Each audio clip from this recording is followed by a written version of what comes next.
Excellent. So I'm Bec Nogajski. I actually know quite a few people in the room, which is setting the bar a little bit high. And we're also after lunch. Thank you for pointing that out. So that the bar's even higher. And then you tell them that you have to get a nugget out of my talk. So I think I'm now a little bit anxious. But what I'm here to talk to you today about is about supervision. And I'm actually really lucky because this is something I absolutely love. So for me, my loves in life, I have to say it in this order, is my husband, yes, and my children, but then medical education and training doctors in training and educating them, and the non-technical skills, so those lovely soft skills, which I take great offence to that word, is what I love doing. So I actually feel very lucky to be given the opportunity to be talking to you about supervision today. I supervise a lot, so I've got a few roles that I do. I'm Paediatric Emergency Physician by trade at the Children's Hospital Westmead. I'm also fortunate enough to be our Director of Advanced Training. So I do a lot of supervision, and I also help supervisors a lot. So that role has actually made me really think about how I supervise. So Tessa actually asked me to give this talk, and I thought this might have been a little bit of a backhand compliment or real-time feedback, because I actually I had the pleasure of supervising Tessa a few years ago with a project, and I thought, oh, this might be her way at telling me, actually, you need to reflect on how you supervise. But I'm hoping it's because she thought I was awesome, and that's why she wanted me to speak today. But I actually went, right, what do I need to think about? And I thought, okay, what does supervision mean to me?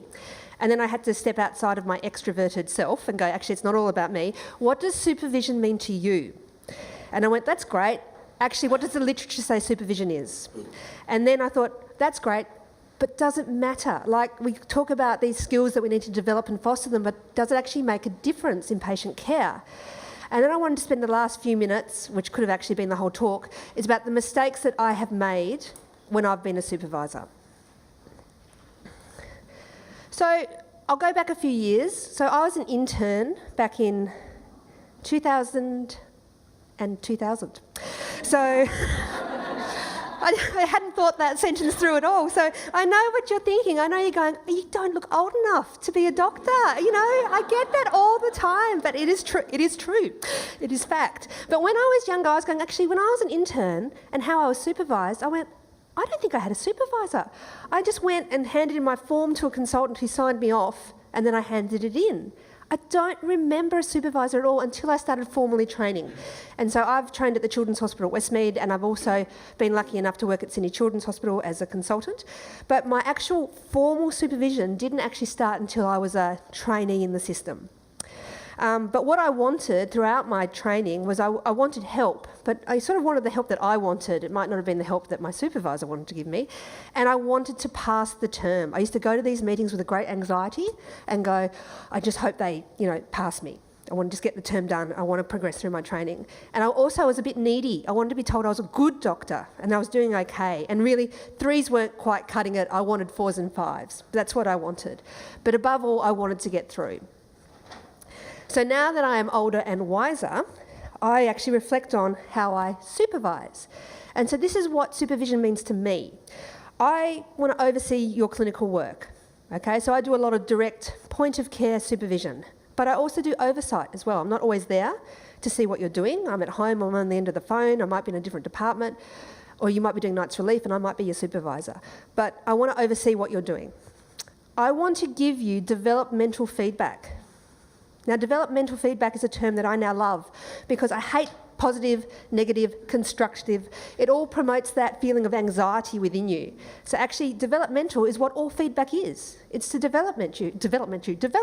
So whether it's good or bad or whatever the perception is, I'm giving you this feedback for your development. I want to create a safe and supportive culture so you can come to me and tell me that you were worried. You are going to tell me that you made a mistake. That is what I want in my little supervisor bubble. So therefore, I want to be a role model, and I want to be a good role model, because we all know in medical education, the hidden curriculum is how you learn.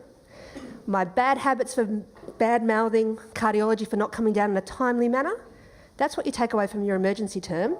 It's the things you see me do every day. So I have to be on my best behaviour.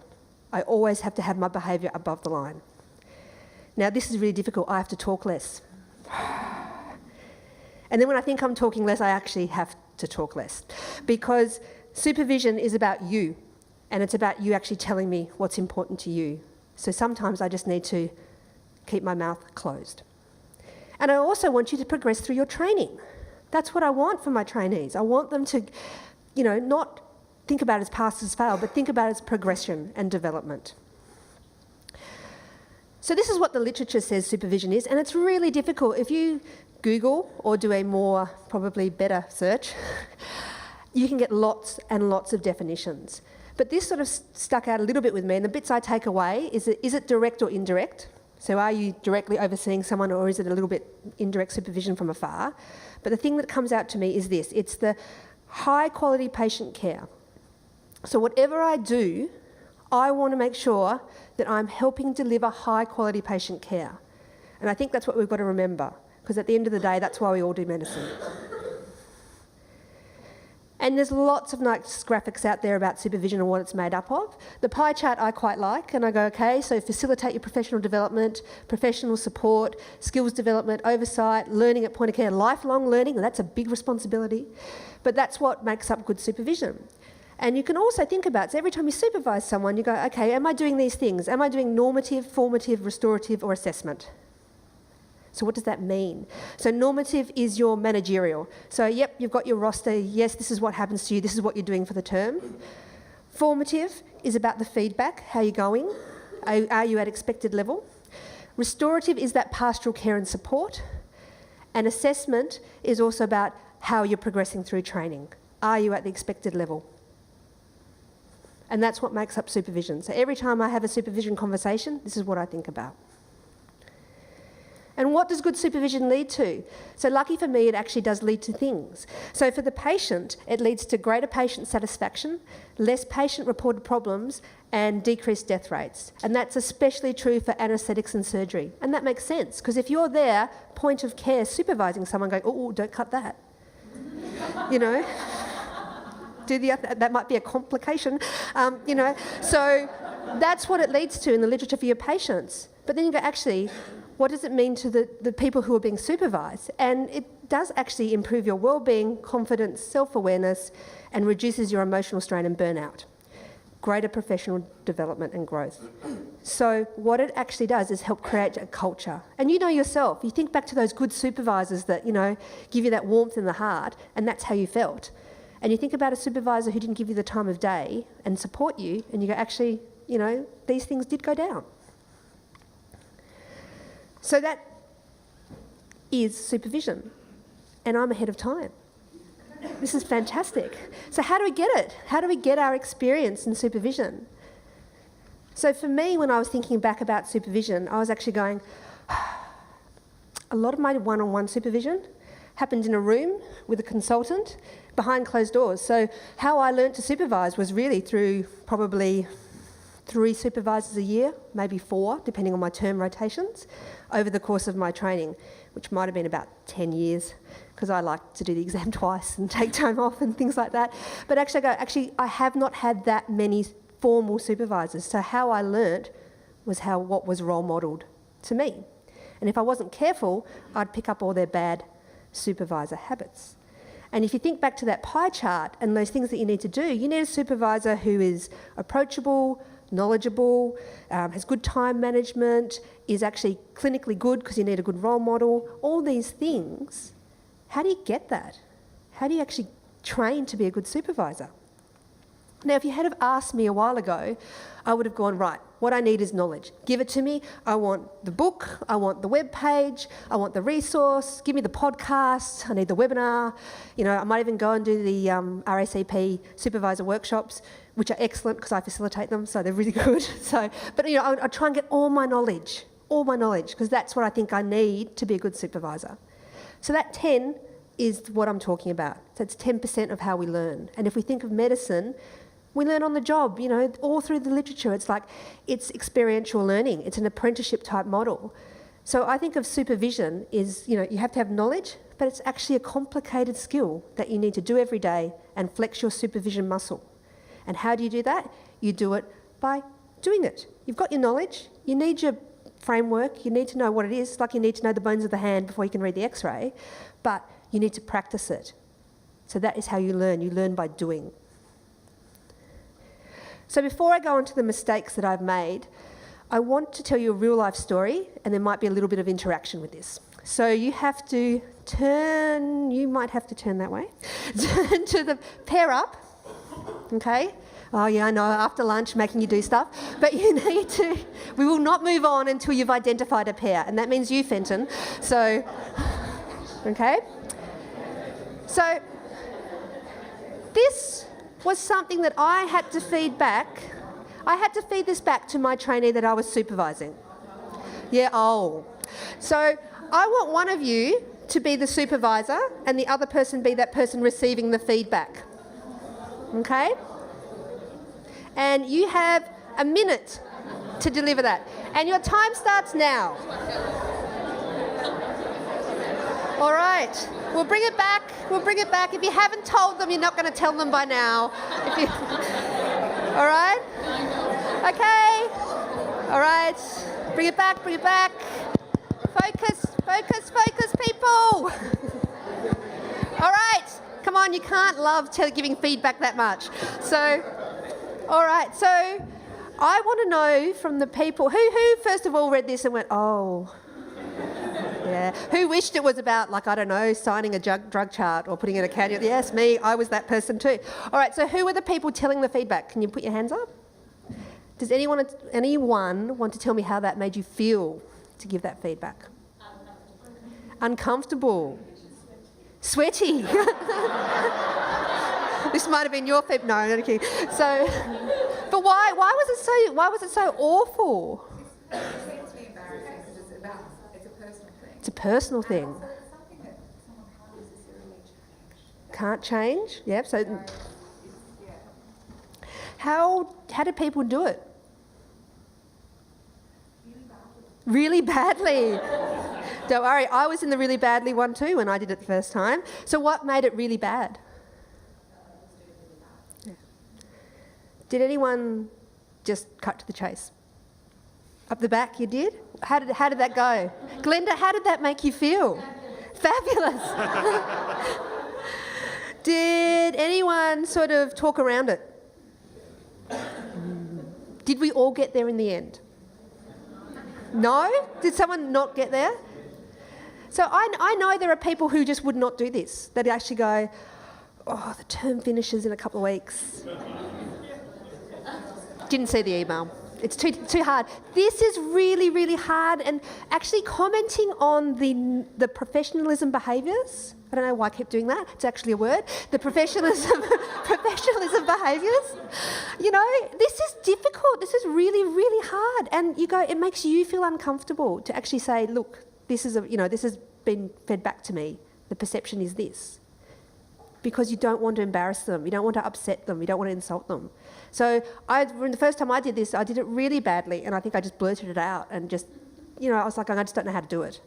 So I think this highlights actually, we're very good at the technical side of things. We can go, yep, you didn't place that cannula, this is how you do it. You didn't do this. It's easy, but as soon as you get talking about professionalism and personal things, it's harder, but we need to be good at it. So these are the mistakes I have made. Can I stop you? Yes. How would you do it now? Okay. So normally, I don't like to talk about me, but so now what I would do, because if you go through my tips, I'll tell you at the end, because there is things that I set up in place that makes this sort of feedback easier for me. So this is not me. I've been asked this many times, is this me as a child? And it's not. But what you need to do with this, these are the mistakes I've made. One mistake is that I didn't own it as a supervisor. You need to own this process. This is important. You have the power to actually role model, change and develop trainees.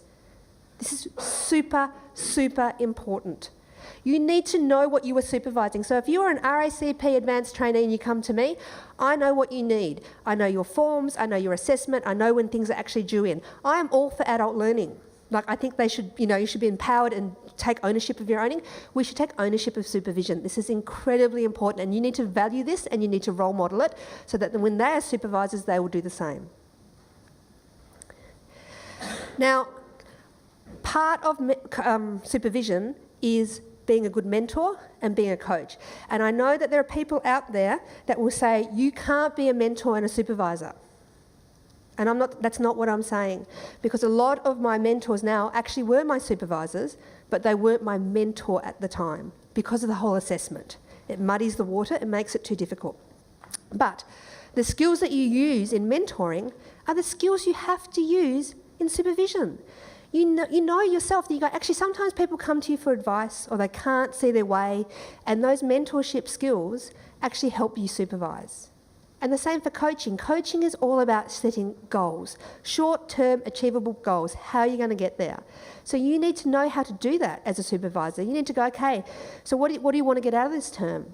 All right, let's narrow it down and narrow it down. Okay, that's one thing we can get out of it. What does that look like to you? How do we know we're going to get there? How are we going to touch base to see you're actually on that journey to completing that task and achieving that goal? So you need to coach them. You need that as well. So I don't think mentorship and coaching are not associated with supervision. I think they're very much part of it. So just be mindful of that when you supervise or being supervised yourself. Now, feedback. Feedback is what supervision is all about. So you should feedback early and you should feedback often.